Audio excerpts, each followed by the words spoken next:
Good afternoon, ladies and gentlemen, those who are with us here in this room, and to the many folks who are on virtually via Zoom, etc.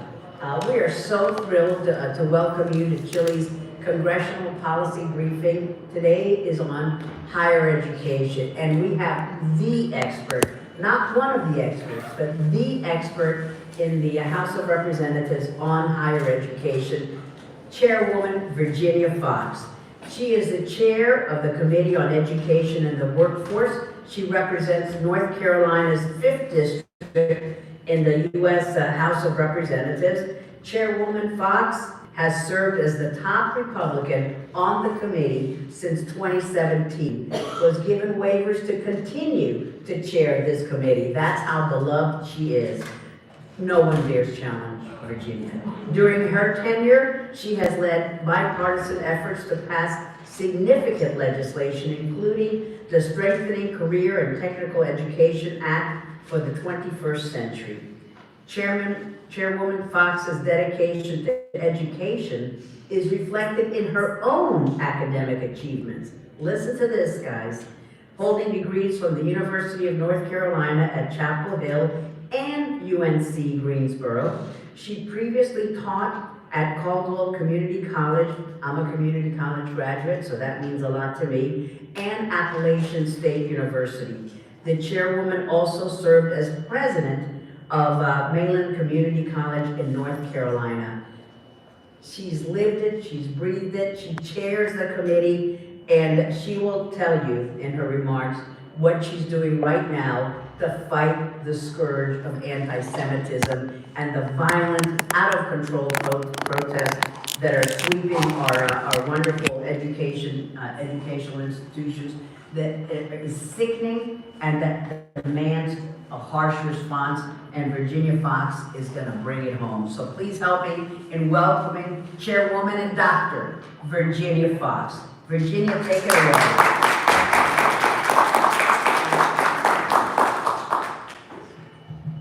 Thank you, Chairwoman, Dr. Ross-Lakeman, for your kind introduction and inviting me to come and speak with your group. I love your acronym, CHLI. That's great. It's wonderful to have such a great acronym. I've been in Congress since 2005, and today, post-secondary education policy is one of the most widely talked about topics, more than it's ever been. It's on the news right now, 24/7. In large part, the interest is driven by the scandals and protests embroiling our nation's college campuses at this very moment, which I'm sure you've seen. These demonstrations are abhorrent, and they represent a threat to our nation's long-term prosperity. However, today, I want to put that to the side and talk about a different, but equally real threat to the American post-secondary education system. There's a great economic bubble looming over post-secondary education. We must reckon with the way the federal government finances post-secondary education before it is too late. And I do want to make a couple of comments about my life personally. As Ileana said, I was able to get degrees. I grew up in houses in western North Carolina with no electricity and no running water. Extraordinarily poor. In fact, you'll never know anybody as poor as I was. But what I understood early in life, and by the way, my mother had a 6th grade education, my father a 9th grade education. But what I understood early in life is that education and hard work were the keys to success and out of poverty in this country. And guess what? They still are. They still are. So I talk about that all the time. And what I'm trying to do is preserve the opportunities that were given to me to get a good education and to work more. So I'll talk more about that in some specifics.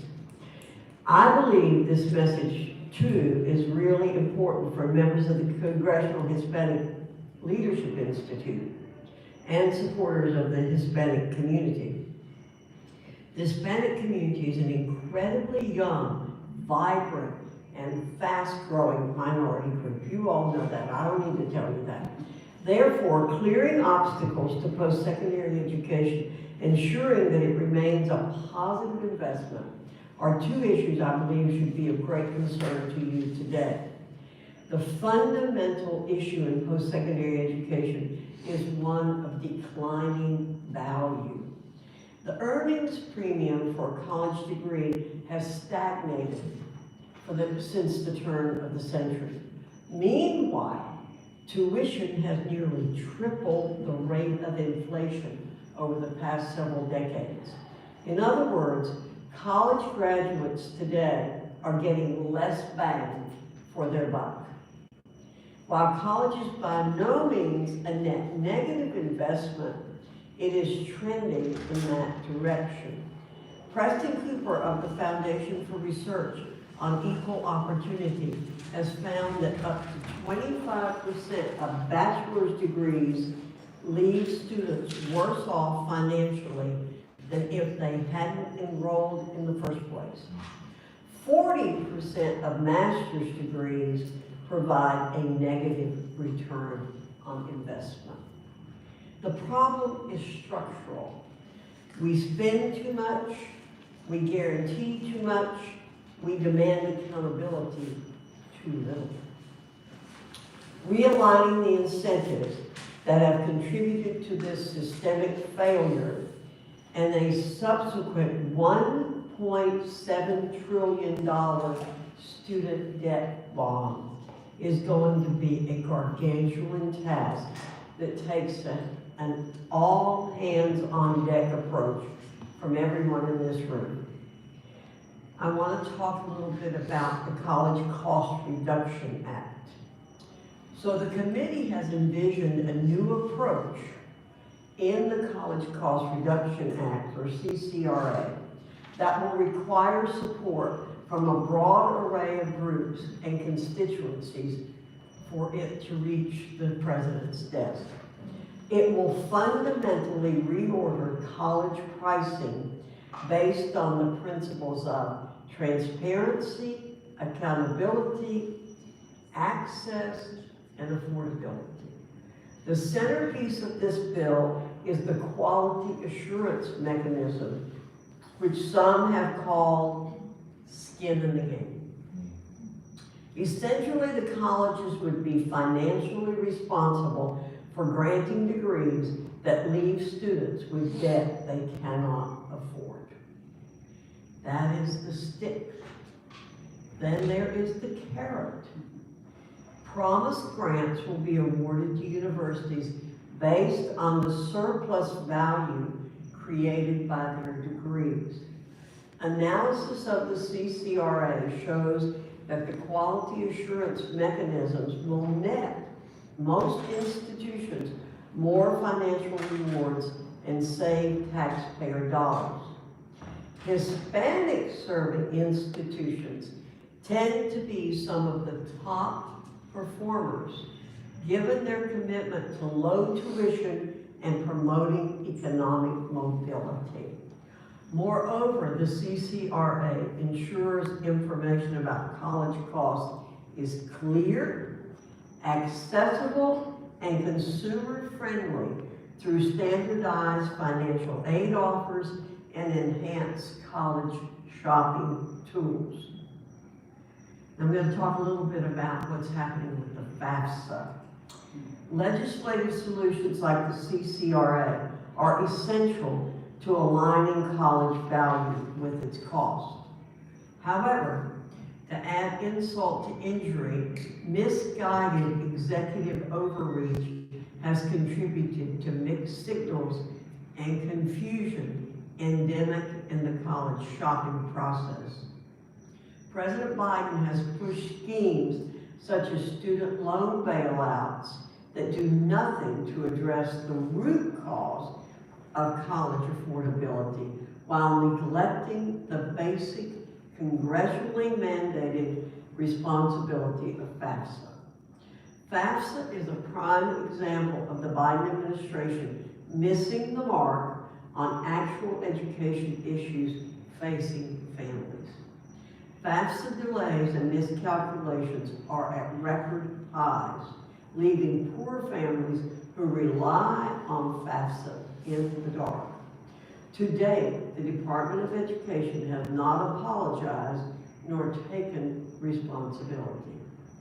The committee will hold the Education Department responsible for good governance, especially as we look forward to next year's FAFSA, which will likely be delayed as well. In closing, the contest in post-secondary education today is not about Republican or Democrat. It's about lowering the cost of college. Innovation and long-term student success versus the forces of stagnation. When I talk to members of the Hispanic community, I know there's a strong desire to have economic prosperity, which means forcing colleges and universities to change so they're meeting the needs of today's students. Not the more traditional aged college students they were educating 30 years ago. We must drive costs down, innovate, and enact policies that will provide long-term student success that will drive the future of our nation. It's up to leaders such as you to support meaningful change to unleash a dynamic post-secondary education system. Thank you for inviting me today, and God bless you.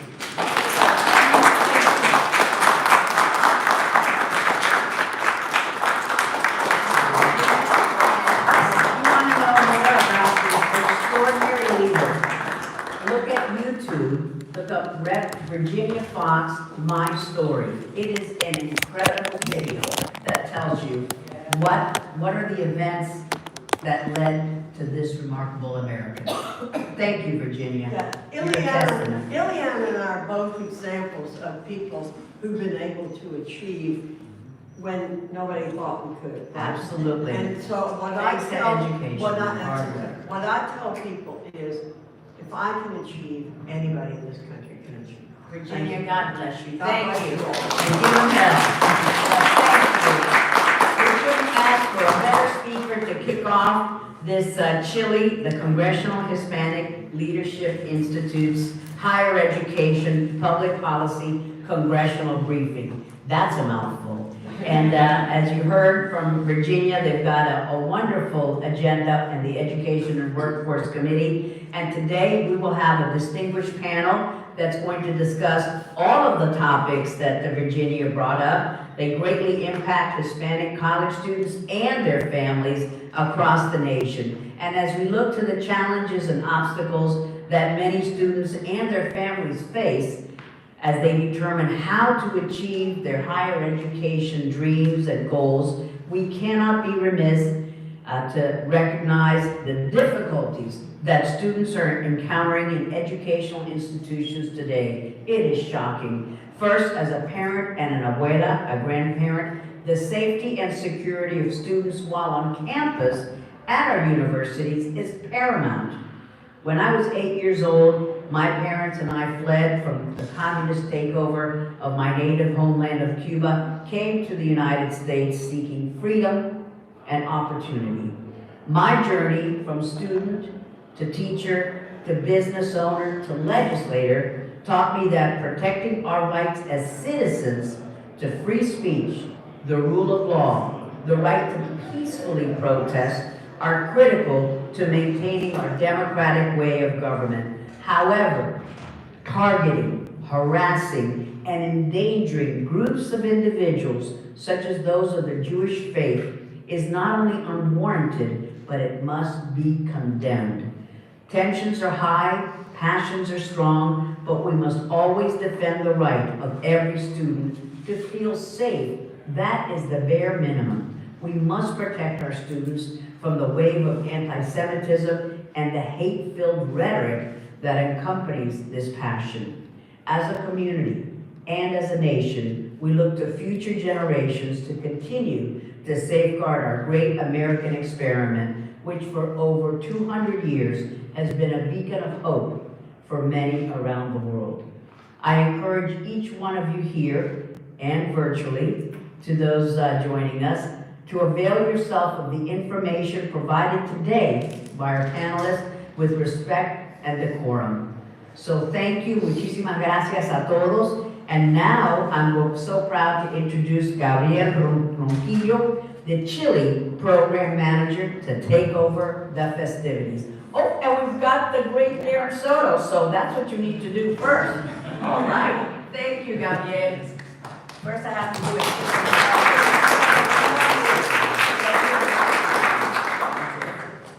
Thank you, Congresswoman. Let me go ahead and introduce the Congressman. So, of course, Representative Soto is here. I'd like to introduce him as one of Chile's Congressional Board members. Congressman Soto is graduated from Rutgers University and George Washington University School of Law. Upon graduation, Congressman Soto opened his own practice in Central Florida, where he practiced family law, civil litigation, and real estate law.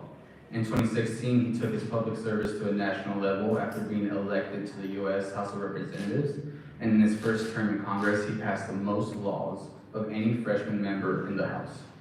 He currently serves on the House Committee on Energy and Commerce and the House Committee on Agriculture. Please help me in welcoming Congressman Darren Soto.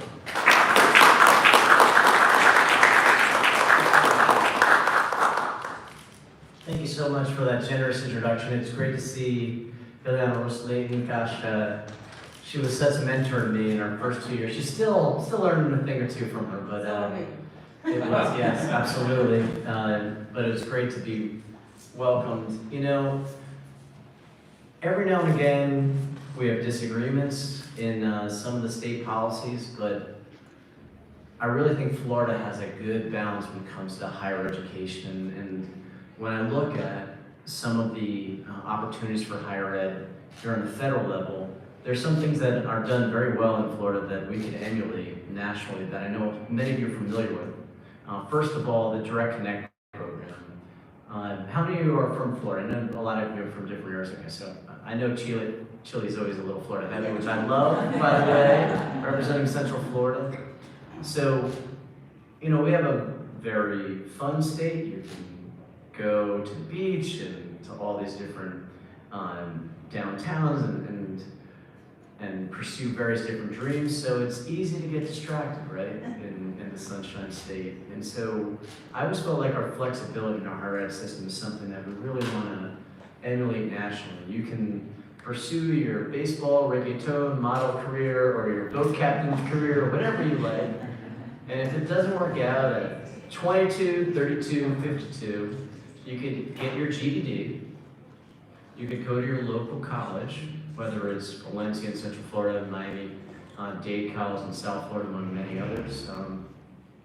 And then what happens after you graduate? You're automatically admitted to your local university, which is one of the reasons why UCF is the largest undergraduate program in the nation, at 70,000 plus students, because even though it's pretty hard to get in there as a freshman, all these folks who are graduating from Valencia get automatically admitted to UCF, and so we have great enrollment, ultimately. And then the price is great when we're talking about affordability, because you have Valencia's like $4 or $5 grand a semester. How many places can you go to for $4 to $5 grand a semester?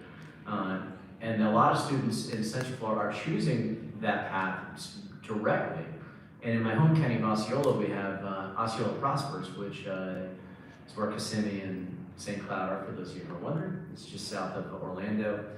And we started with using American Rescue Plan dollars to provide, pay for tuition for young people. And now the county commission has stepped up to make that an internal program. So everyone who graduates from Osceola High School is both public and private. Their tuition is paid for at Valencia. And so we went from 61st in enrollment to 4th now.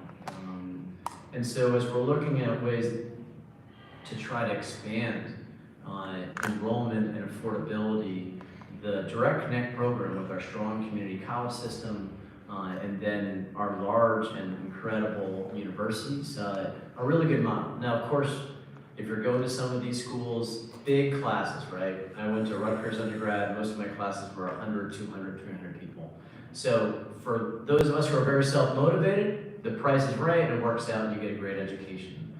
I do recognize though that some folks like the more small class, small college setting, so we do need to continue to make sure we have options among private colleges and other apprenticeship programs. And so these, I think, are going to be really key things. The other thing, and I'm glad they finally changed their messaging on it, the Florida lottery, where you used to always talk about their investment in education, people are like, I don't see it. Where is it? Is it in my high school? Is it in my grade school? But it goes to Bright Futures, which some of you may have. Any of you gotten Bright Futures? Raise your hand if you got Bright Futures. All right, we have one in the back. All right, yeah, good for you.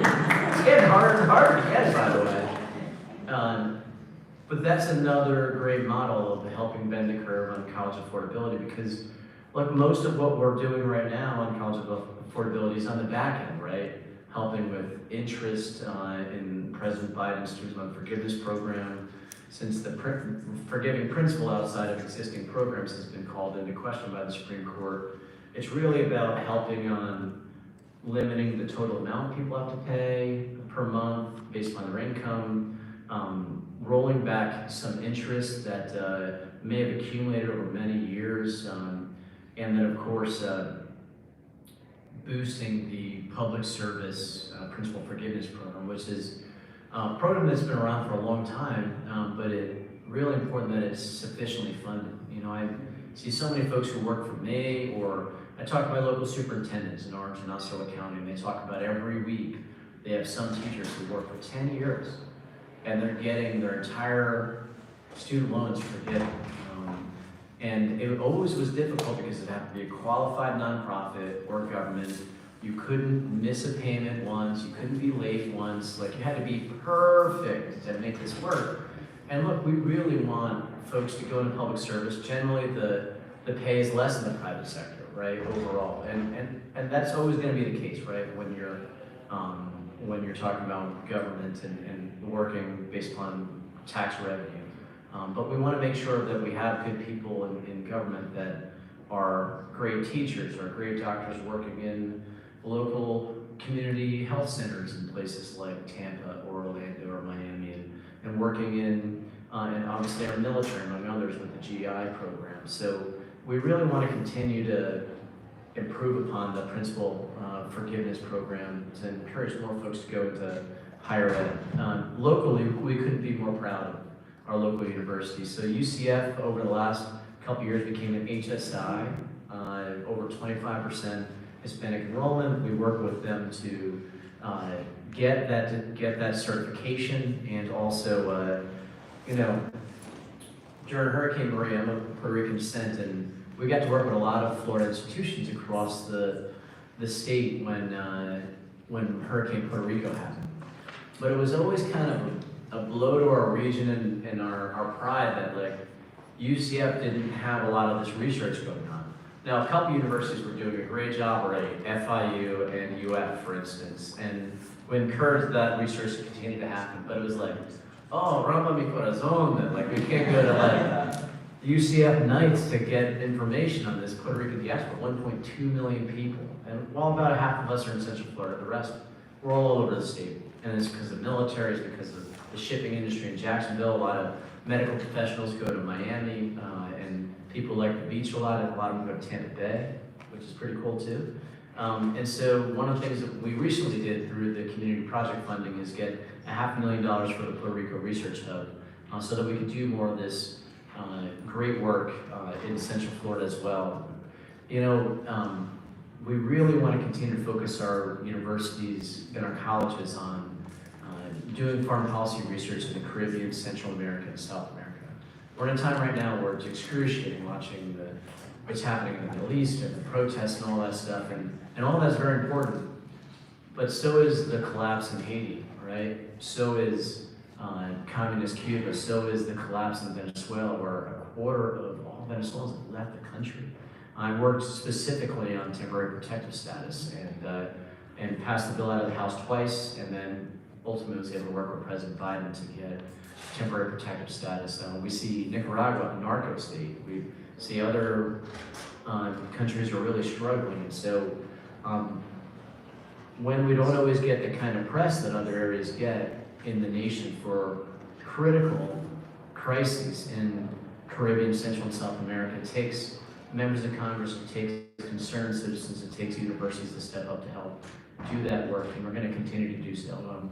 Last thing I'll say is this type of focus in foreign policy does yield some positive results. We did get President Biden to agree to the parole program, which focuses on Venezuela, Cuba, Haiti, and Nicaragua. And we have 30,000 people a month who are eligible for families to be able to sponsor them to come to the United States.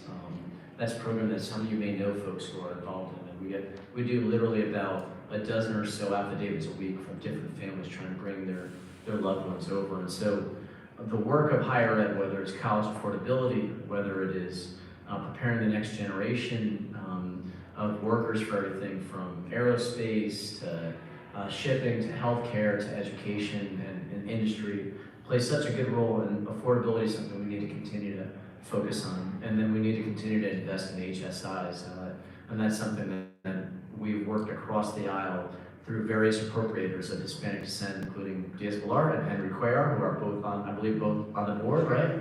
So that's another investment we're going to have to continue to make. But I just appreciate everybody having me, and thank you for the work that CHLI does for interns and bringing folks to the Hill. Thank you.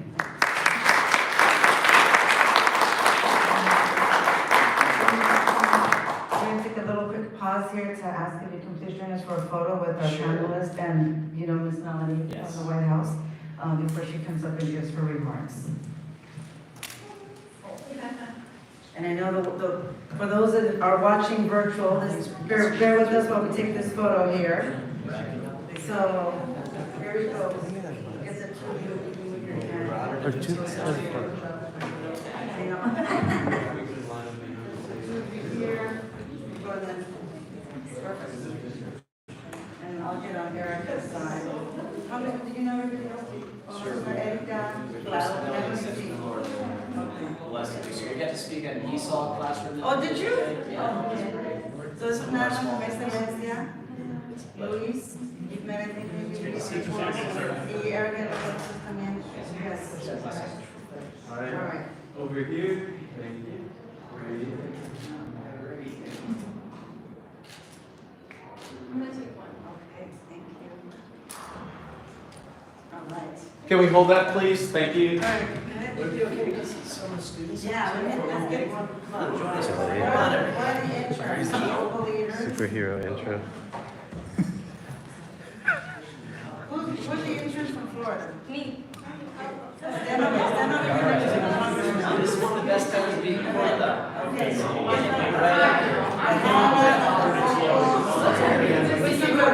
Oh, he's Puerto Rican, so you count a little bit. Yeah. All right. Please get in. Okay, all right, folks, right here. Thank you. Get in a little closer. And 3, 2, wait. Got it. Thank you. All right. Okay, thank you. You're welcome back anytime. I know you got a whole country to go. Welcome back anytime. Finding this room, I got security, and I've been shooting these rooms for a long time. Oh, yeah. What is this though? You gotta go back out and go through security again. There was a couple. And then, I tried to select them, and there was some. Okay, gracias. But you're always. So as always, we have a call from the members of Congress, so thank you for playing along. Thank you again to Congressman Soto. Now I have the pleasure of introducing our next speaker, Melody Gonzalez. Melody is the Executive Director of the White House Hispanic Initiative, an office created by President Biden and housed under the leadership of Secretary Miguel Cardona of the Department of Education. Melody joined the administration from the National Education Association, where she managed grants, partnerships, and advocacy work with Latino organizations and local union affiliates. Melody earned her bachelor's degree from the University of California, San Diego, where she serves on the Alumni Association Board. Yes, okay, California, Southern Cal, go ahead. She began her career in journalism at San Diego's NBC News affiliate. She has a master's of public policy and certificates from a number of universities, just a few to mention: Georgetown University, Harvard University's Kennedy School of Government, and the Center for Creative Leadership. I hope you got that at the San Diego campus too. Okay, good. So please join me in a round of applause for Ms. Madelyn Gonzalez.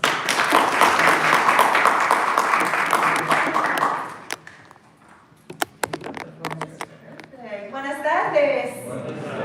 Me da tanto gusto estar aquí con ustedes. Mi nombre es Madelyn González y soy directora ejecutiva de la Iniciativa Hispana de la Casa Blanca, orgullosamente mexicana. Y nunca pensé que un día trabajaría en el Congreso, que un día trabajaría por 2 presidentes, y ahora tengo el gran honor de haber trabajado por el presidente Barack Obama y ahora estoy trabajando en la administración de nuestro presidente Joe Biden. And as I was sharing, I bring my joy, my culture, my language, because it is such an honor for me to be here with you all. Some years ago, I was never even imagining that I would be able to have a job here in this building. I spent many years after graduate school, actually, working here for Javier Becerra, who was then a member of Congress, and just rose up the ranks, organizing along with so many talented Latinos that were here in Congress to figure out how we could open the doors of opportunity here. When I first started, I was a graduate student.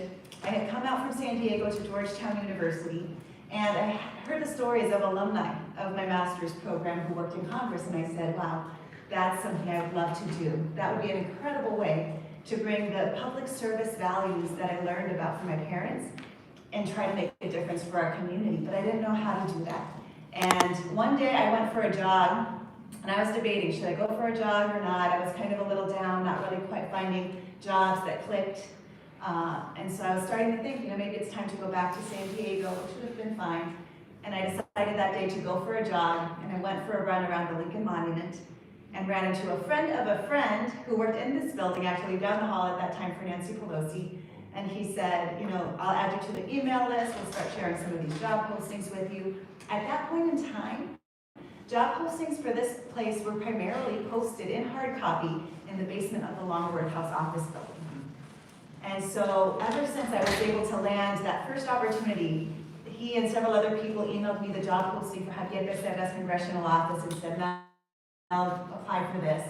Ever since those people helped open the doors for me, I've been so passionate about finding more ways to make sure that more talented individuals across our country from our communities can find this place as a home too.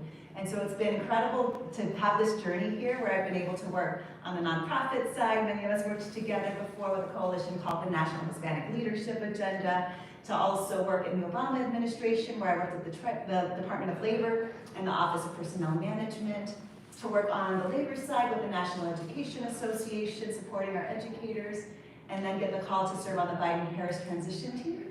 And when I saw how equity was embedded into the administration's work, I thought, I've got to try to get back in and make sure I'm in a place where I can contribute in this work. And so a few months into the first year of President Biden's term, somebody texted and said, hey Mel, I hear they're looking for candidates for this role. Do you know anybody? And I responded with the little girl with the emoji and her hand raised. And I sent my resume along, was able to go back and do informational interviews with people I had met along the way. And thankfully I was able to get on that interview slate. So I was on a short list of candidates that were interviewed, and in December of the president's first year, was able to step into this role as executive director. And I'm joined here by my colega, Jasmine Chavez, who is a wonderful leader as well here in our community, with roots from El Salvador and Virginia. And so we are just a fantastic team. So I'll tell you a little bit about what we do. This way you can also be brainstorming, and maybe some of these ideas may be ways that we can collaborate together, or maybe a little bit about the work that we do might also inspire some of your journeys and ways that you want to make a difference. So with our work, we have a presidential executive order that expanded our scope. We are housed out of the U.S. Department of Education under Secretary Miguel Cardona, who is our education secretary.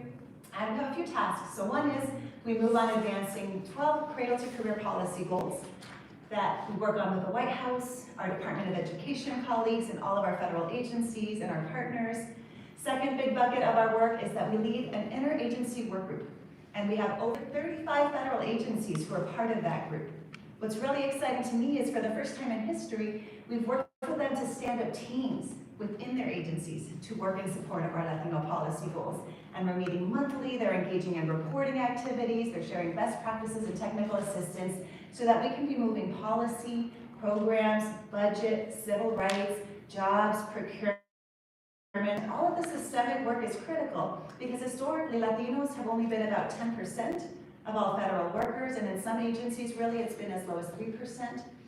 And under this administration, an SBA administrator, our Small Business Administration Administrator, Isabela Guzman, and a Latina who was leading the Federal Procurement Office at that time was Vivi Hidalgo, data was disaggregated and made public for the first time that revealed that historically, Hispanic-owned small businesses only got 1.8% of all federal contracts. And so this administration's been on a mission from day one through executive orders and a number of different tactics to really move the needle with a more urgency on all of these sort of issues. And so I share this because there's a lot of work for us to be doing. Some of you may be caring about certain different policy issues. So hopefully some of this is kind of giving you some ideas of some of the types of issues that we get to work on with our federal agencies.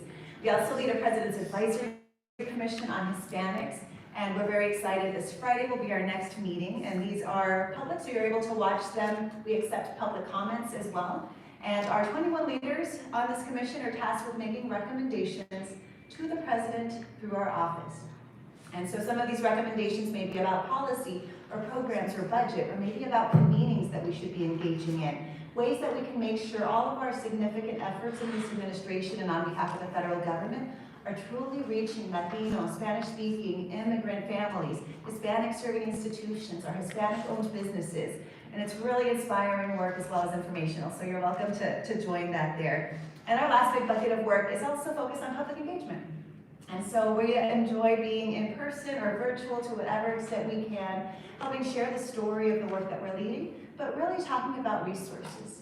You know, and as I took this job, we realized we're tasked with doing a whole lot of work. We're a small team of 3.5 people, but we built our muscle because of our networks and our relationships with so many agencies and partners. There's a lot of work to be done, and I thought at the end of the day, I want to make sure that I've left my print in 4 key ways. One is money. There's been historic volume of federal funding that this administration is deploying, and so we're very focused on making sure we're finding ways to bridge our community and these federal dollars, whether it's through grants, procurement, jobs, programs, etc. 2 is leadership development. Finding ways to make sure that in what we do and how we do it, we're building Latino and diverse leadership capacity. So for example, we did a series of White House Latino economic summits all across the country at different colleges. We were able to bring in the First Lady and cabinet secretaries, agencies, and community leaders. And to create one event, we realized that we actually brought together 100 people because we had community, speechwriters, digital people, policy folks, the leaders and speakers themselves. And by building these events in that way that was inclusive, that means that, you know, even at some point, you know, we'll transition on into other positions and roles, 99 other people will still remember how to carry that work on and keep that work moving forward. So that's been really, really rewarding. Also, a special part of our leadership development work is building our own White House Initiative leadership program. So for those that are interested, we are able to host interns and fellows. As long as you're 16 years and older, you do have to be a U.S. citizen and pass a background check, which isn't too expensive, but it's, you know, as long as you've been good and behaving, else you'll be fine. And pass an interview with us. And we're able to host interns in D.C. as well as remotely. And so one great story is that Cristian Romero from Michigan was able to intern with us remotely. We had him engage in some virtual projects. He presented to our commission in one of our virtual meetings and loved the experience so much he worked with his college to come out here and was here with us this past semester in person. One of our first interns is Madelyn. She has now graduated from UC Berkeley, and we're very excited. She's going on to do her master's at Georgetown, where I graduated from as well. So we love the ability to bring talent in. And one of the things I'm particularly interested in is bringing in talent in some other pathways.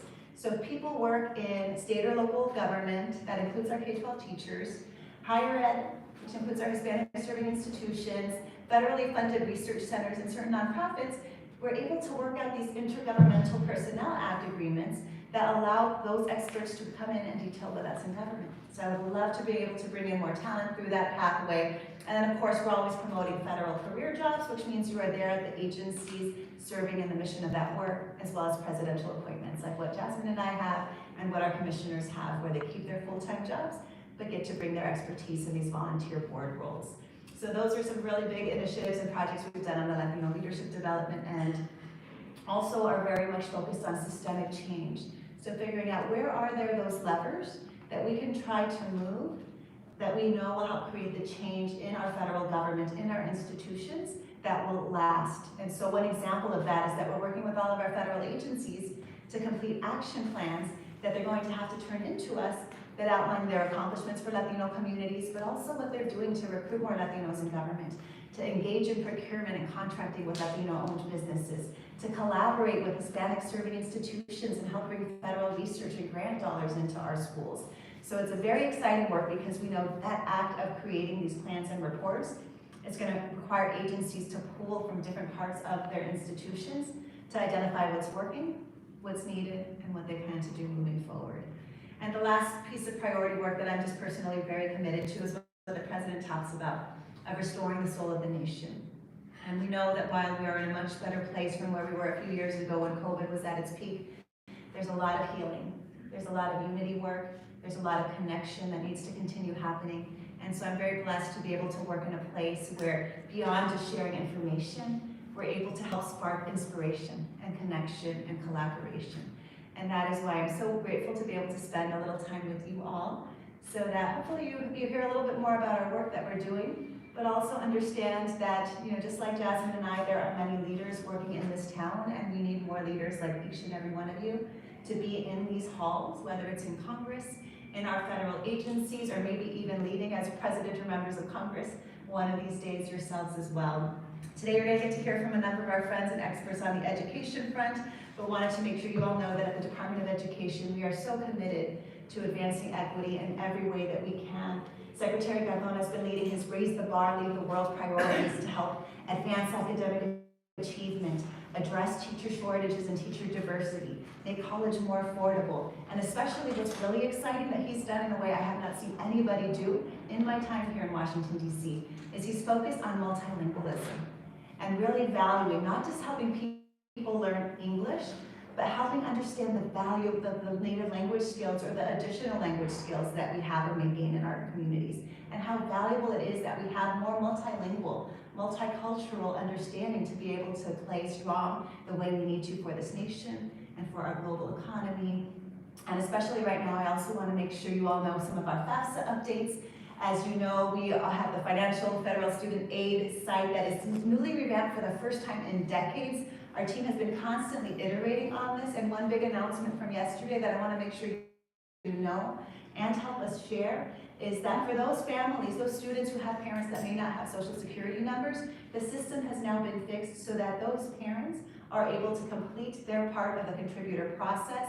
They no longer need to wait to be validated with their identity verification, but they're able to get their process started, complete their part of the application process. They're still going to have to go through some additional identity verification processes, but they're going to be able to move forward on their part of the application, which students need to be able to secure potentially up to $7,400 in Pell Grants, plus additional funds that we know may come from universities and states and other sources.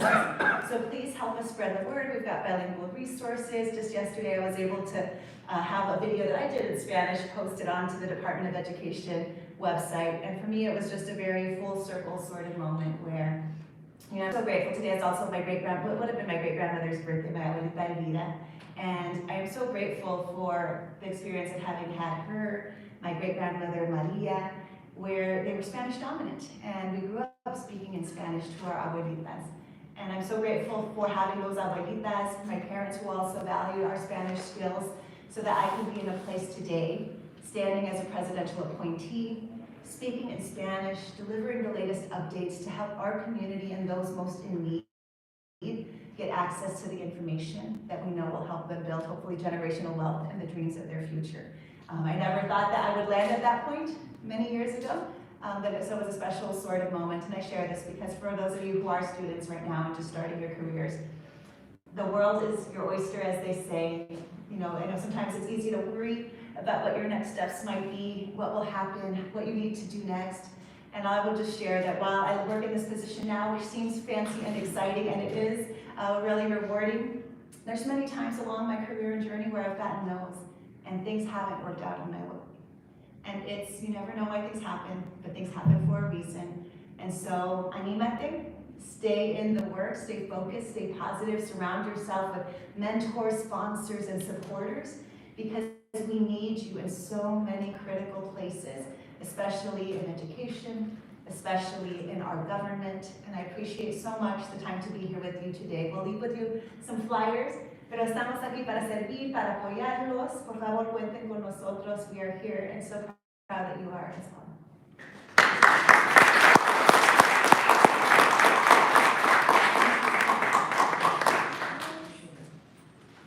I'm going to ask our panelists to come on and join me at the table, and Gabriel's going to give the next little update here while we do that. Make sure you check the website that Melody has mentioned, as well as Congresswoman Fox's website for additional information, and Congressman Soto's, because their websites always have some more info. So while we get settled, Gabriel's going to take over. Yes. Thank you to all our keynote speakers, to Chairwoman Fox, Congressman Soto, and to Melody Gonzalez. Thank you all. So now we can go ahead and get started with today's discussion. I'd like to reintroduce myself. My name is Gabriel Ronquillo. I am the Programs Manager for CHLI. A couple of things I'd like to say on behalf of CHLI. CHLI is a premier organization founded by members of Congress to advance the Hispanic community's economic progress with a focus on social responsibility and global competitiveness. Founded in 2003, CHLI is a 501c3 nonprofit and is the only bicameral, bipartisan, and Hispanic-led nonprofit based in DC. Our year-long public policy briefing series is sponsored by Accenture, Amazon, Capital One, Chevron, Dominion Energy, Eli Lilly & Co., and Prometrics. Thank you to our sponsors.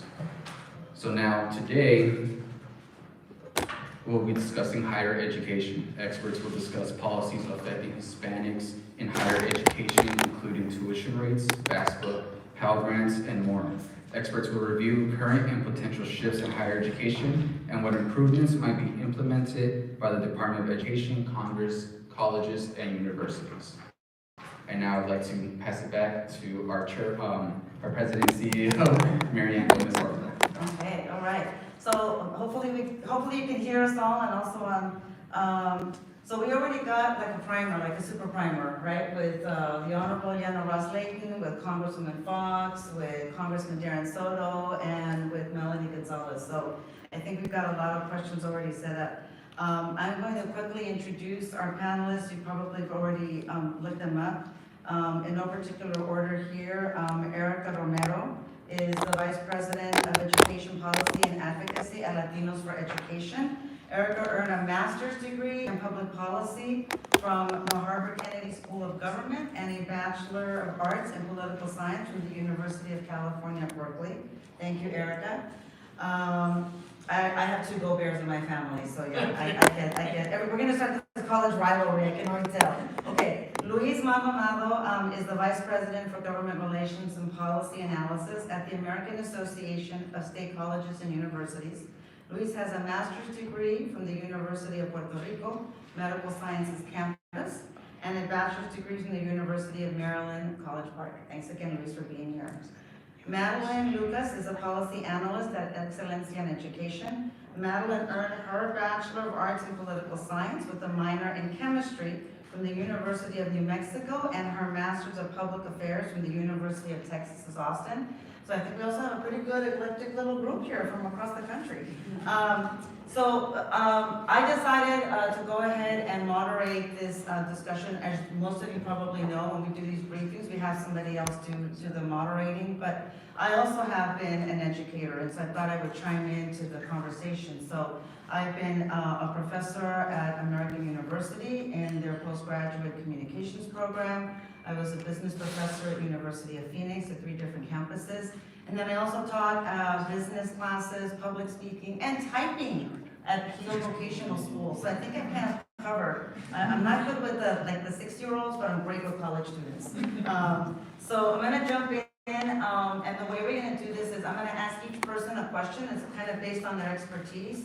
Everybody else can chime in, and then start getting your questions ready. We'll take some time for questions and answers. Please keep in mind for the panelists that we are live streaming and we're being recorded as well, but we're going to take most of the questions from the live audience here. So to start off, Luis, again, I have prepared questions, but based on what we already have learned today, if there's something else you want to add, please do.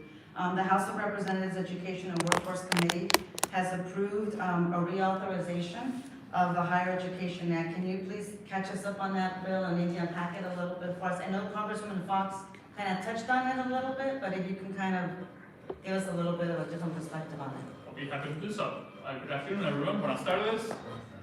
I think it's important in my role as an advocate to publicly acknowledge that I respect every single elected official, but it's my right to disagree with them, particularly when they're trying to set policy.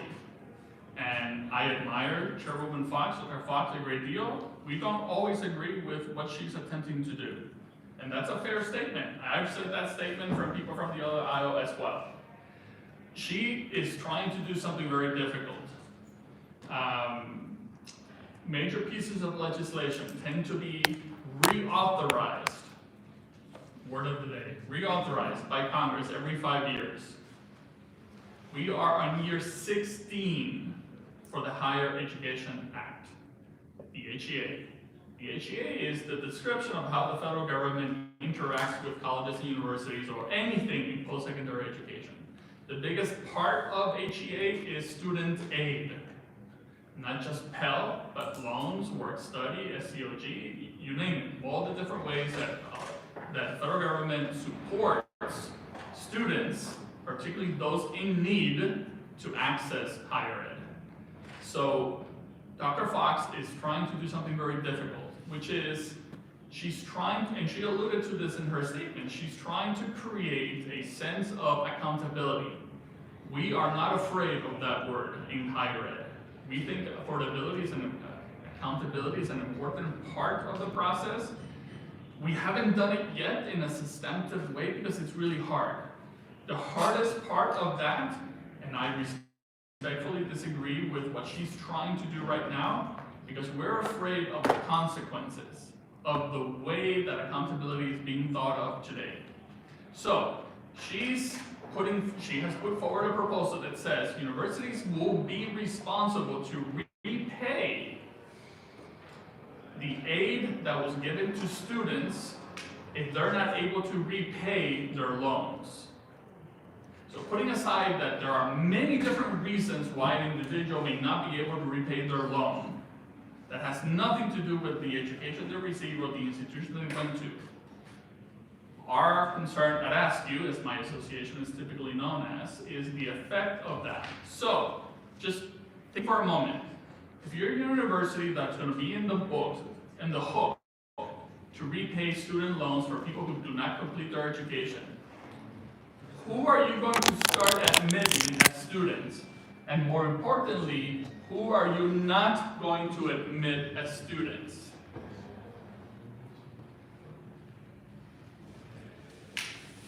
We are concerned about the impact that that policy will have on low-income students, first-generation students, and more importantly, for me, students of color.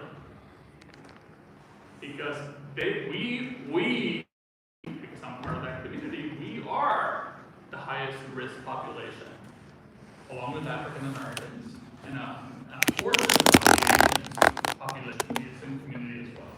If not everybody's Chinese, Korean, Japanese. The Asiatic community is very diverse. So that is a challenge. How do we craft a policy that is equitable as well? It's hard to imagine that you are going to be fair if you compare the highly selective, by the way, I recently heard a different way of describing those institutions. highly rejective institutions, because somehow they're proud of rejecting 95% of the students who apply. So how do we build a system where those institutions that are highly selective compete in the same pool as institutions that are more accessible? And that is one of the things that ASU is very proud of. We are the accessible institutions in higher ed. We are the largest recipients of transfers from community colleges. We produce the largest number of teachers, nurses, engineers, counselors, educators, and the list goes on and on and on. We're not playing in this, we're playing in the same box. We're not playing in the same level. So I can talk about the CCRA, as the bill is known, for 2 hours straight, and you will be desperate to shut me up. I'm not going to do that. I acknowledge that what she's trying to do is very difficult and it's very hard, and we do respect and we agree with a lot of things that are in that bill that have to do with accreditation, simplifying the eligibility for student aid beyond FAFSA simplification.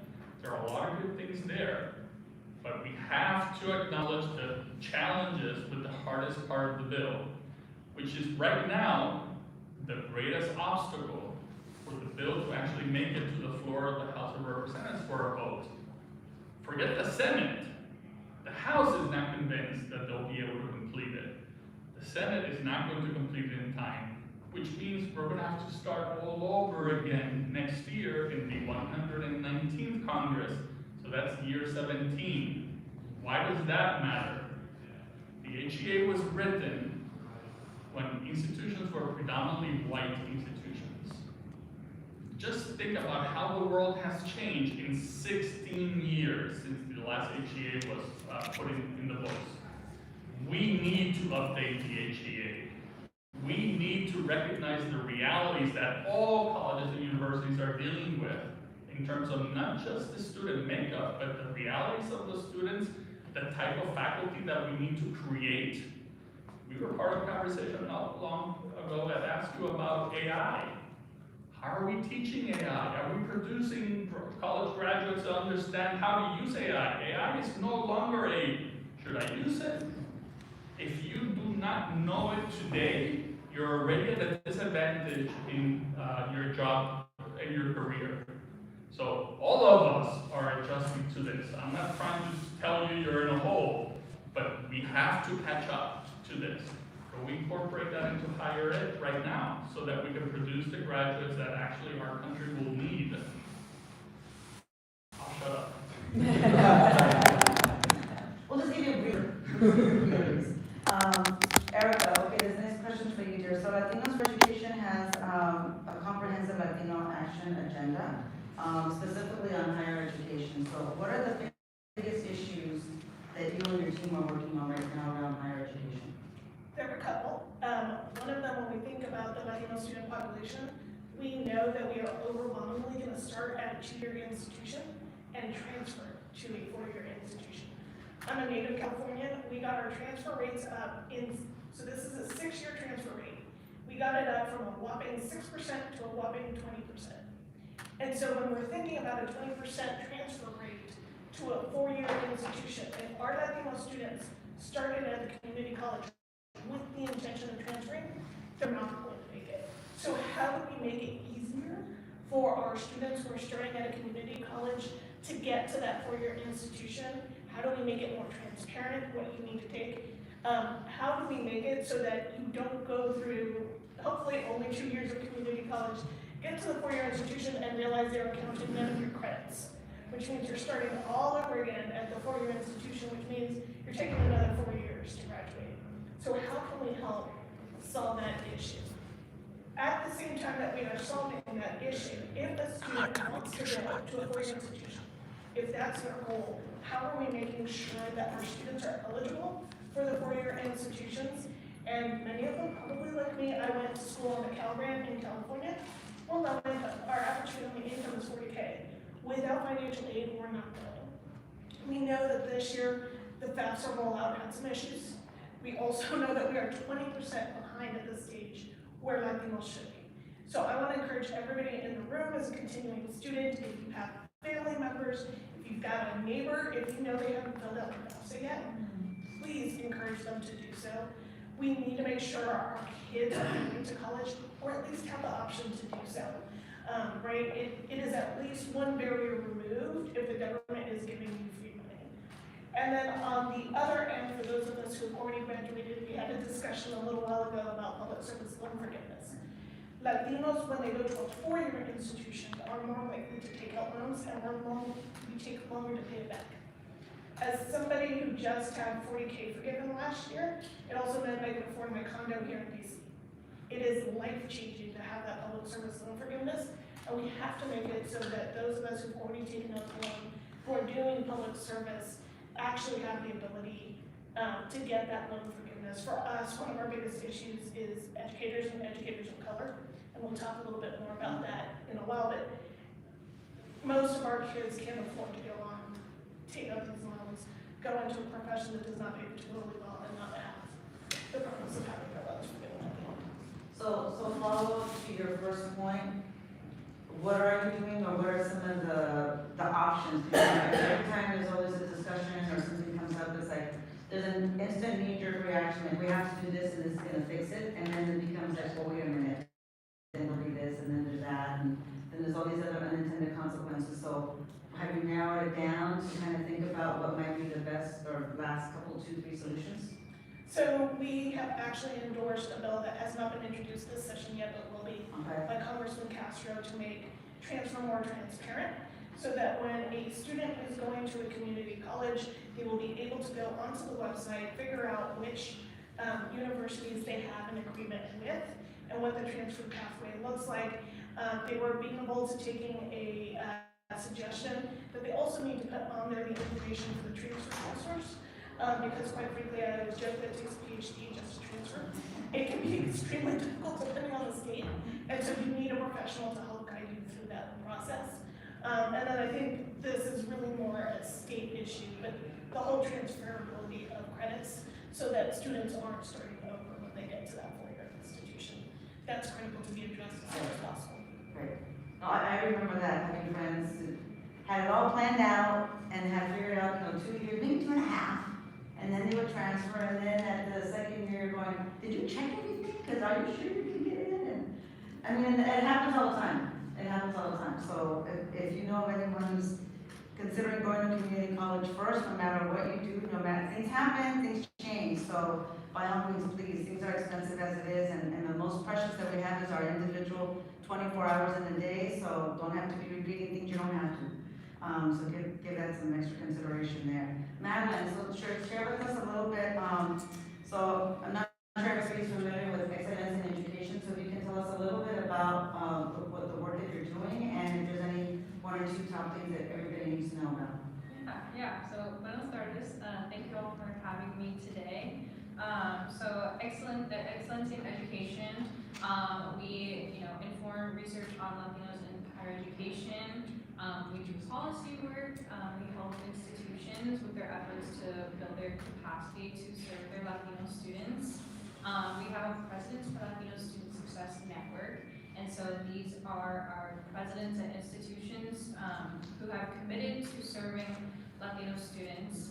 And so we have over 190 institutions in our network at the moment, so we've seen huge growth there. And we also have our Seal of Excelencia, which I can go into more later if you'd like, but we have over 30 institutions that have earned the Seal of Excelencia, and so our work is recognizing institutions that have done the work, informing policy, and taking what we know about practices that work for Latino students and setting the stage for them, and gathering that data for the research. So just a quick point on the ones that have a seal and the ones that you're working with. Do they all have to be a Hispanic serving institution? No, Okay. no, they do not. We work with, we are the coalition of the willing, as we call it. So, so any institution that is, committed to doing the work, Okay. those are institutions we work with. All right, we'll come back to the other piece of it here. So back to you, Luis. There's already been some discussion on FAFSA. So what is the association working on with FAFSA, or how were the universities that you work with in colleges affected? And is there anything else on that end that we should be aware of? It's a very unfortunate situation, no doubt. Much of the higher community in Washington, D.C. is starting to call it the F word because it has been the vein of our existence because of the complexities involved. It's a wonderful idea that we supported from the beginning because the original FAFSA had over 130 questions. You're down now to no more than 20, depending on your circumstances. So that simplifies it right there, off the bat. The real technical challenge was, for the first time, how do we pre-populate your new FAFSA with IRS data? And the IRS does not share our tax information very freely. I mean, there's a reason for that. So the technical challenge involved was very difficult. We have to recognize that. The department is a year late, and now we are 6 months into the actual process, and we're really well behind the 8 ball. So have students been able to get the support that they need, or So- is it kind of still like? So the answer, today, the answer is yes. Okay. This word won't mean anything to most of you. Fortran is a computer programming language. Well, from the 60s and 70s, the last millennium. The computers that the Department of Education was using to run FAFSA before simplification ran on Fortran. So the technical challenge of bringing all that technology, all that infrastructure to the 21st century was the biggest obstacle. So the FAFSA was supposed to come out October 1st of last year.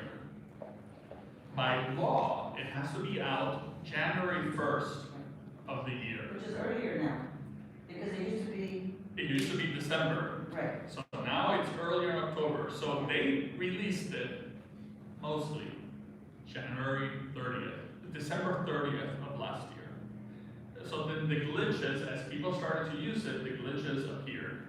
So if you're a first generation student, you were challenged with the fact that your counselor, if you had a counselor in your high school, or if you had somebody in your family who actually knows the path, right, because you're not a first generation student, you would understand the mechanics of this, and you were expecting something in October. Here is December, you're out of school, you're on winter break, and all of a sudden the FAFSA's out. What does that mean? How do I fill this out? So this is some of the challenges that students encountered. And then you have the challenge of the universities themselves, because they are the ones showing our faces, and we're the ones getting slapped in the face for a delay that was not caused by us. So students, when you fill out the FAFSA, that information goes to the Department of Education. The Department of Education takes this information and creates something called an ISER, Institutional Student Record. Like a profile.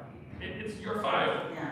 With your FAFSA information. They send it to the university then takes this information and they create an award letter that tells you if you're eligible for federal grant, institutional grant, or a state grant. That's why we fill out the FAFSA.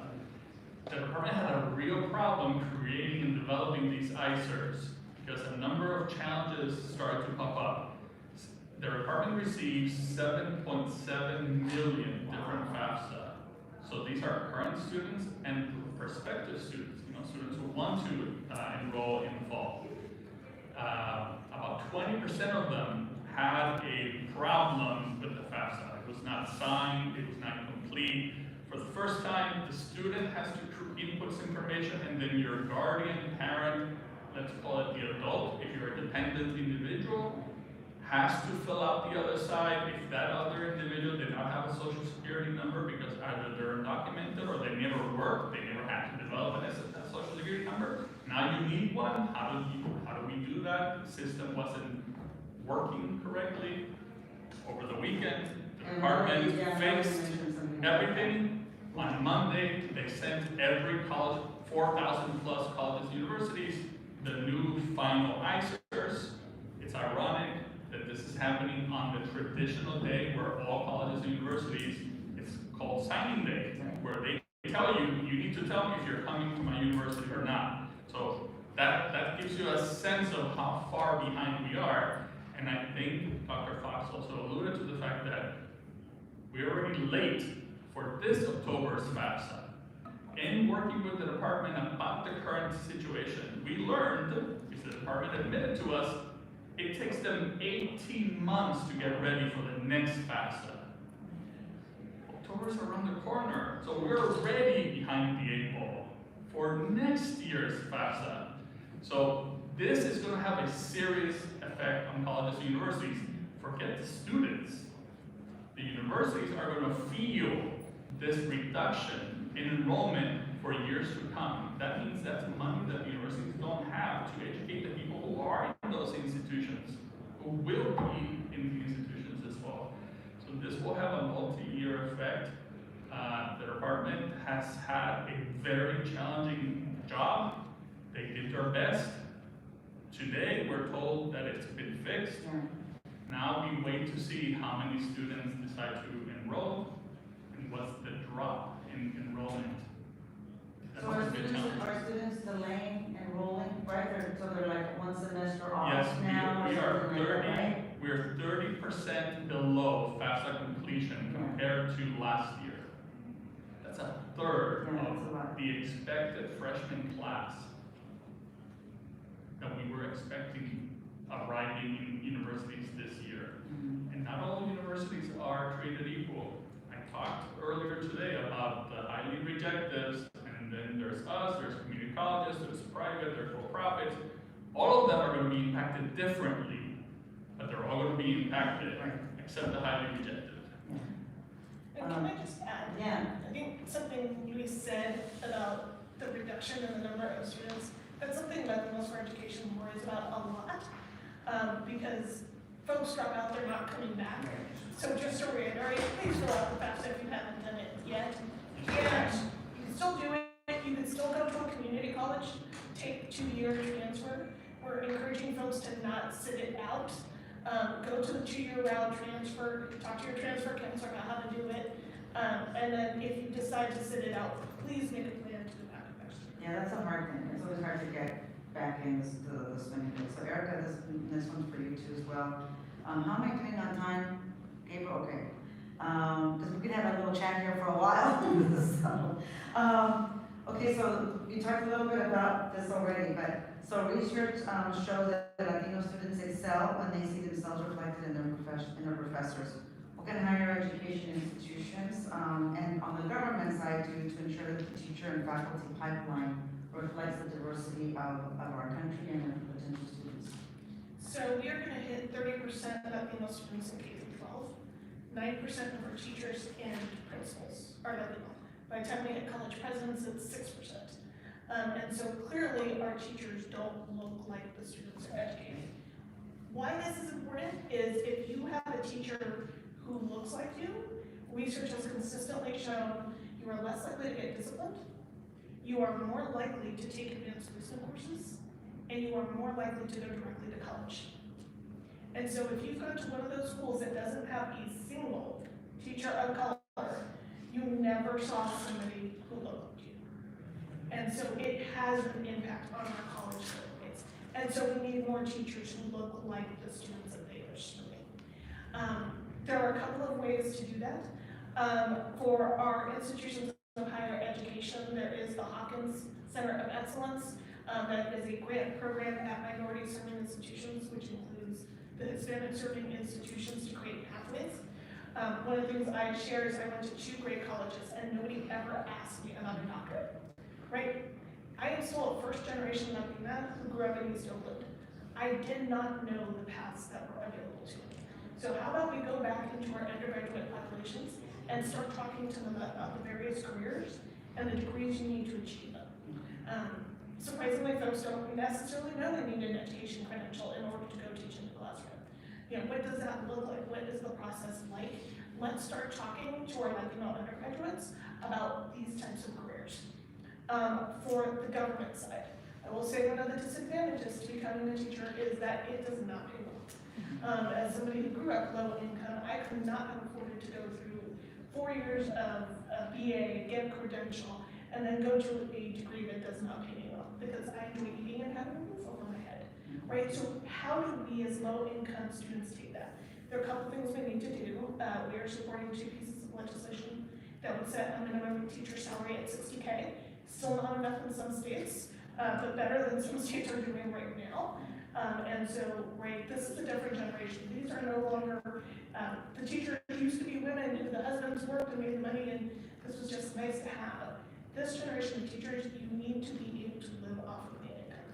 And so making sure we are actually paying our teachers.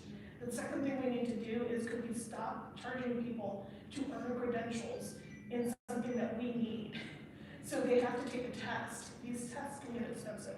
For our bilingual educators, they can take 3 to 5 tests to become certified to teach bilingual education, and we charge them for the privilege of teaching their children.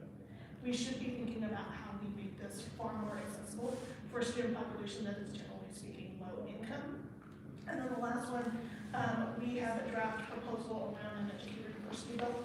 Our students of color tend not to do well on standardized tests. That does not mean they would not do well teaching in the classroom. So how do we create multiple pathways to become a teacher? Just because I don't do well on the standardized test doesn't mean I cannot connect with my students and that I cannot teach them. So is there a way to make sure that we are still providing them with high quality teachers that didn't just meet some standardized tests? It's worth adding to it that there's nothing more rare than a black teacher, male black teacher. So we need to fix that problem first. And then the largest disparity is between Hispanic students and Hispanic teachers overall. That is the biggest gap. We also need to fix that for all the reasons that Erica pointed out. And I'm glad you mentioned Hawkins, because I was part of the efforts more than 20 years ago for the creation of Hawkins. And Congress, Republican Democrats, refused to fund it until 2 years ago for the first time. Thank goodness for that. So we have $45 million to affect change at minority serving institutions, to get more students of color into teaching careers, but we need a lot more. The president's budget request for Congress for 25 was $100 million. So we need a lot more investment in this effort if we're going to make a dent in what they're going to say. Madelyn, so I know Excelencia does a lot of research in different areas, so this question is related to the research. So are there trends or areas of concern that we should know about in regards to Hispanics paying for college? I think you have some research around that area. Yeah. So we do a lot of research on how Latinos pay for college, and so specifically what we just released was our 2024 compilation of fast facts on Latino students, and it's a compilation of fast facts. We have a bunch of fact sheets on our Latinos in higher education, and there's a section, we talk about how Latinos pay for college. We know that Latino students are more dependent on federal aid than state or institutional aid. So when we look at federal policies, things like doubling the Pell Grant, that has a significant effect on ensuring that college is affordable for Latino students. We also know that Latinos are less likely to, take out loans and adjust their attendance patterns to, make college more affordable to them. So that is kind of like high level some of the research that we found on our Latino students. And yeah, like I said, so when it comes to, we're talking about FAFSA, ensuring our students are filling out the FAFSA, will get more federal aid to them. Like I said, doubling the Pell Grant, things like that. And yeah, like I said, the compilation of fast facts, if anyone wants me to, send the link to them, we have lots of great information that my colleagues on the research team put together. Okay, cool. I'm going to start kind of questions and answers, and so if you can just start thinking about some of the questions that you have. I'm just gonna go down the road, I'm gonna go backwards here and start with you. So kind of some closing remarks, what are some of the top issues that you see that Excelencia is working on, that everyone should be aware of? Is there any legislation, any bills, anything in particular that you'd like for the group to know? Yeah, so our work focus is on, our main policy priorities are affordability, retention and transfer, workforce preparation, and institutional capacity. So within those areas, that's what we've seen, you know, in working with practitioners, institutions, what our research shows. These are the issues that we're focused on. So anything related to that, we're actually about to release our 2024 policy agenda. So definitely stay tuned for that. And we have policy recommendations for each of those 4 areas. All right, thank you, Erica. So we're supporting quite a few bills, but a few that I want to mention. The HERE Act by Congressman Castro, which would create a pathway between K through 12 that's heavily Latino and Hispanic serving institutions. There is a very serious connect, and some of the in this room will know, most of us tend to be region bound. And so even though 20% of our institutions educate almost 70% of Latino students, and so we need to make sure that there is a strong pipeline connecting those two. The second one is also by Congressman Castro on advanced coursework equity. Our students are less likely to be offered dual enrollment. They're less likely to be offered AP. They are less likely to be offered the opportunities that lead them to a 4-year institution. And so his bill would mandate equity around these sorts of courseworks. One of the important things, having been the kid who went to gate classes and did physics, which is why I'm also, is that there was nobody at home to help me with physics, right? Yeah. Dad went to 6th grade, Mom had started community college, but she definitely never did physics. Bechtel had actually funded the program at Oakland Tech, and so they had provided us with those to help us in that, but we need to have wraparound services because we live in communities that we are not going to help those that can help. And so this is part of that. We need to continue to support that. And of course, we're supporting educated diverse schools. Okay, yeah. No, my dad finished 3rd grade in Mexico, Mom finished 3rd grade in Texas, so when I got to 4th grade, I'm like, huh? There's no more help. So same thing, I totally understand that. Luis, how about you? What do we all need to know that we haven't already been briefed on? One of the things that I personally believe in, this is not ask you, I'm not wearing my ask you hat. Not everybody needs to go to college. Everybody should have the opportunity to go to college. That's what we work on. That is what our priorities are. Give everyone a chance. Let's not funnel certain people based on X, Y, or Z characteristic into limiting their options. That's one of the things we are focused on. So for us, I heard what Dr. Fox mentioned about, Pell Grants. In 1980, the Pell Grant paid more than 80% of what it cost you to go to a public institution. That number is closer to 25% today. So she calls for the need to lower costs.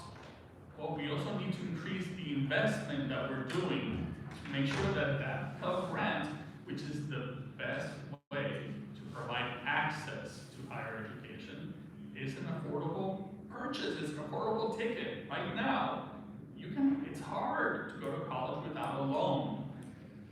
All the members of Congress over the last 16 years who have not reauthorized the HEA love to talk about how when they went to college, they worked one summer and they could pay for the rest of the year along with the Pell.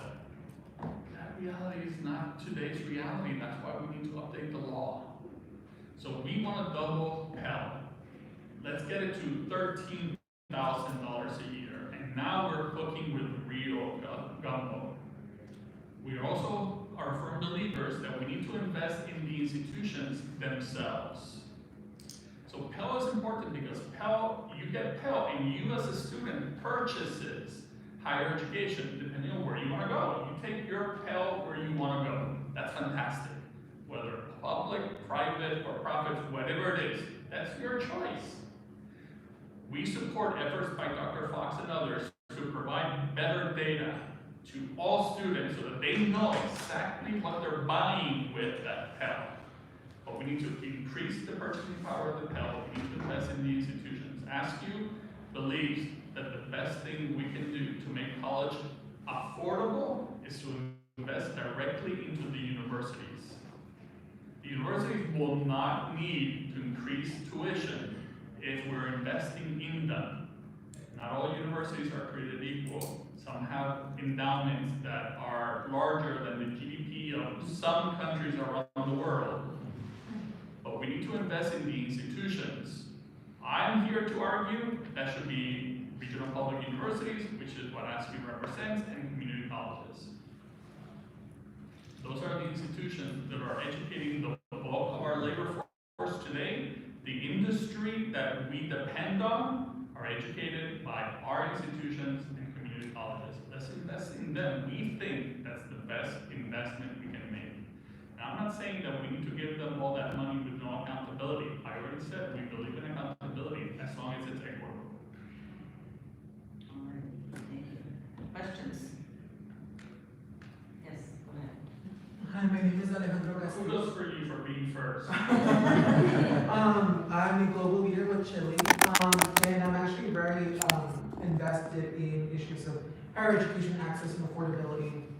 I work at my admissions office back at my university, and so this has been a conversation topic for Middlebury College, small rural college up in Vermont. And so these are many of the questions that we've been asking ourselves in terms of how are we recruiting more diverse students, right? Not just ethnically, racially, but also in other demographic terms. And so one of the things that I'm wondering for all of you is, what have you seen in terms of, trends of Latino Hispanic students choosing to even think about applying to college, right? Especially after the overturning of affirmative action. One of the things that I've heard with my own students as well is that, well, I don't think that's even like a possibility now because they don't want to hear X, Y, and Z, right? Or this is not something that they're going to be considering when this is the reality of my life. So I was just wondering if you have any insight on that. So I'm a native Californian. Prop 209 did affirmative action a long time ago. We saw initially a very significant drop in students of color going to get their four-year education. I want to encourage every single student to ignore the voices that tell you you do not belong there, because you do. And I want to remind every single university that the court case specifically says you can take into account a holistic analysis of the student. Those that are not already 100% open admission should be using a holistic approach so that we are taking into account the reality of the students that are approaching. Right? Maybe you don't have that 4.0 GPA in every single academic extracurricular, but you were working because you need to help your parents keep food on the table, or you were taking care of your siblings to allow your parents to work multiple jobs. All of these are the reality of our kids, and our universities have a responsibility to take that into account. Darren, let me ask you an honest question. Do you think Berkeley will ever become an HSI? It's an honest question. I love my own water go Bears. They have an HSI office already, and I may die before it hits that total. Yeah. So I think that's part of the answer. That's the most prestigious public university in the state of California, which is overwhelmingly Hispanic, and Hispanics don't really have access to that institution. I don't think that's Berkeley's fault. But there are a lot of underlying issues that point towards how highly competitive it is, and it doesn't look like the rest of the state. And Berkeley, let's recognize it. Let's give it the kudos that it deserves. They recruit not only nationally, internationally. So that is a challenge. But for those of us in the trenches of this work, we look at things like that and wonder. You talked about the Supreme Court's decision. That only applies to the highly selective institutions. That's where that issue matters the most. In terms of the direct, but there's no question that people interpret that as the rest of higher education. And I personally blame the media because they are so focused on the highly selective. So my association, we had about 40 of our presidents had a great one full day meeting with the New York Times. to talk about all kinds of different policy issues related to higher education and how the New York Times reports it. And I learned at the New York Times that 80% of them, the people who work at the New York Times, are graduates of the highly selective universities. So they acknowledge that they have a blind spot. And we were there to point to them, you need to start writing more about our schools. You need to tell people that the Supreme Court decision does not apply to 98% of colleges and universities in this country. So that should not be an obstacle. But I understand if you're low income and more importantly, first generation, how easy it is to confuse those things and believe that you don't belong. And that's a challenge. The only growing component of higher education are people of color. If we're not educating every single one of them, or as many as we can, our economy will not be what we need it to be. And we will have to depend on importing our workers. Because our economy will need the workers, and we cannot produce them because we're not making the investment on the only component of higher ed that's growing, i.e. students of color. We're going to get them somewhere else because those companies will demand it.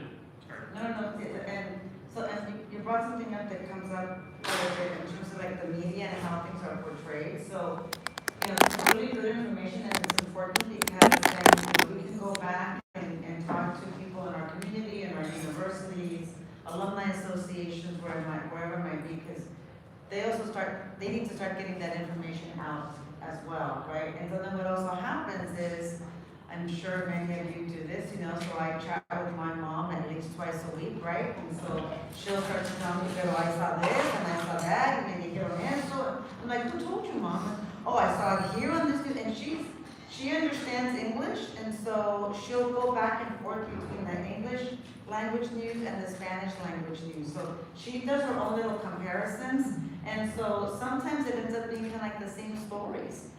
Or the same little, 30-second sound bites, but they repeat it enough, and so it's important that you start to dig in a little bit. There's another component when it comes to not just the teachers or the professors, but I know for me, and I think some of us too, is that there was a high school counselor that kind of, pulled some people aside and said, hey, you look like you have some potential, blah, blah, blah, blah, and they start steering. So what about the counselors? Like where are they, or who's recruiting them? Any insights on that? We don't have enough. Yeah. And if you're a Title I school, meaning you're a low-income school, you have a lot less counselors than the richer schools. The stats prove that. That is not fair. That is not right. And then we wonder why not enough students of color are accessing higher education, or more importantly, are not staying graduating, being successful in their attempt at getting a higher ed degree.